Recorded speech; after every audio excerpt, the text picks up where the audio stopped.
everybody, welcome back. I can't even remember what number Dram we're on now. Maybe at 132, 133. It's really starting to ramp up. What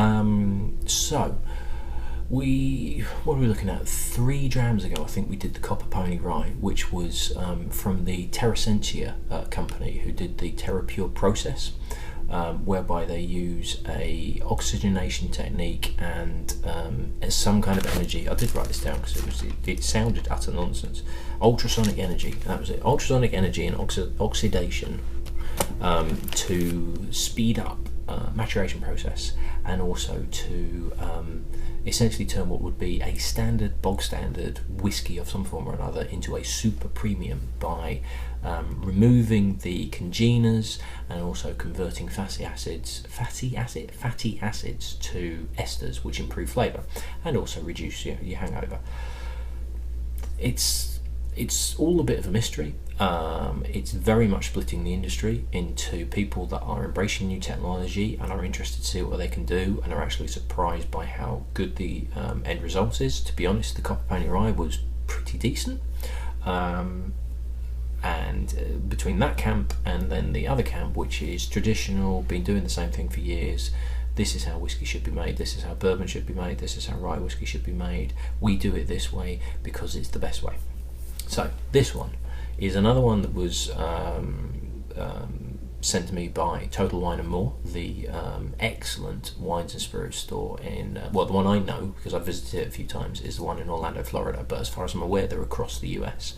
So if you're in the US and you've not come across Total Wine & More, well worth checking out because their stores are fantastic, their range is absolutely brilliant. And as far as I'm aware, this is exclusive to them because I believe Terresentia / Terra Pure actually make these whiskies specifically for Total Wine & More. So Winchester Straight Bourbon Whiskey. Now they do a bourbon whiskey as well as the straight bourbon whiskey. So the bourbon whiskey itself has been matured for less than 24 months. Whereas this one, and it does actually say on the label, aged a minimum of 2 years in new oak, which is what's making it a straight bourbon whiskey. Now, as I discussed on the Copper Pony, Terresentia have actually purchased a distillery in Kentucky. It was the Charles Medley distillery that's now being reopened as the O.Z. Tyler distillery, with a view of not only having Winchester straight bourbon whiskey, but being able to release one that's actually called Kentucky Straight Bourbon Whiskey, which is it's a big selling point, being able to put Kentucky on the label. So this actually says on the bottle itself, this is what the full-size bottle looks like, and for the full size you're looking at about $20, I believe. In the UK, I don't think it's available at all, but it does actually say on the label, it's a premium bourbon whiskey, traditionally distilled, barrel-aged and uniquely ultrasonic filtered to deliver an exceptionally smooth finish and a truly great taste. So it's interesting that they're being transparent enough to say that this has got this ultrasonic filtration, the oxidation, the ultrasonic energy, all of this stuff that is really kind of throwing a spanner in the works. So, you know, $20 for a bourbon whiskey is on the cheaper end. So I'd already be a little bit cautious in terms of how much to expect from this. Now, Copper Pony was about the same price, I believe. So, and that was okay. It wasn't absolutely anything magnificent or anything like that. And looking at a couple of reviews of this, the bourbon whiskey, not the straight one, but the ordinary bourbon whiskey, is a little bit roughshod by the sounds of it. But maybe that extra aging, by Terra Pure's claims, 2 years in oak should actually be the equivalent of about 10 to 12, something like that. So let's see what happens. Let's see what it's like. It's 40%. Let me double check. Oh no, 45%. Interesting. Okay, so let's see where we go. Now, in terms of the colour, kind of an orangey, dark orangey feel to it on this one. Yeah, definite, kind of like a really, really dark dessert wine, that sort of colour. But there's a definite kind of burnt orange vibe to it.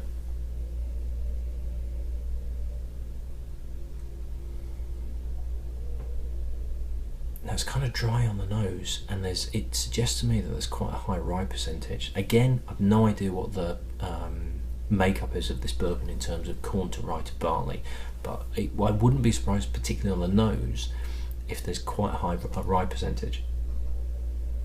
But it is quite dry. It's quite a drying nose. There's a bit of freshness to it, a bit of mint, but it's quite a grain. It's like nosing a single grain, that type of, not quite metallic, but near enough there.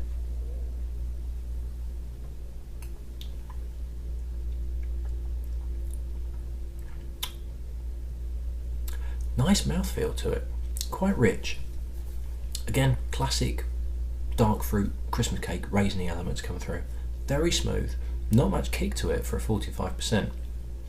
The Woodinville that I've just had, that was a 46%, had more of a bite to it at the back of the throat. This has very little. Do you know what? It's not actually that bad. There's not a great deal to it. It's quite nice with the rich round mouthfeel. There's not a huge amount afterwards. There's very little on the finish, but it's smooth. It's easy drinking.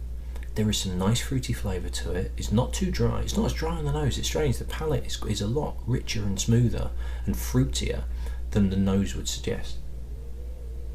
Yeah, there's certainly not the palate is picking up on the nose.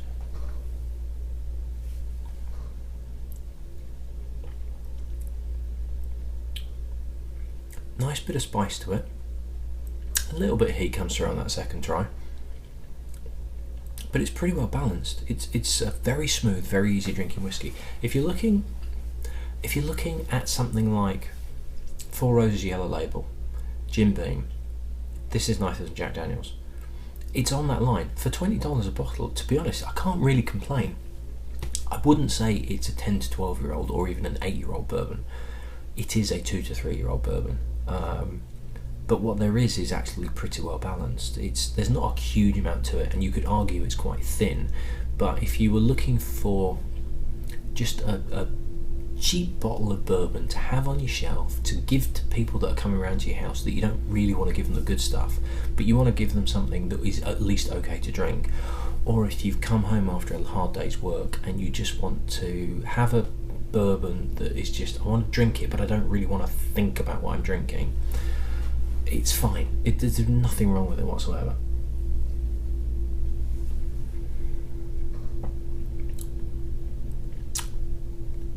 It's got enough character to it that it holds its own. It's nothing particularly mind-blowing, it's nothing particularly out of this world, but it does the job. So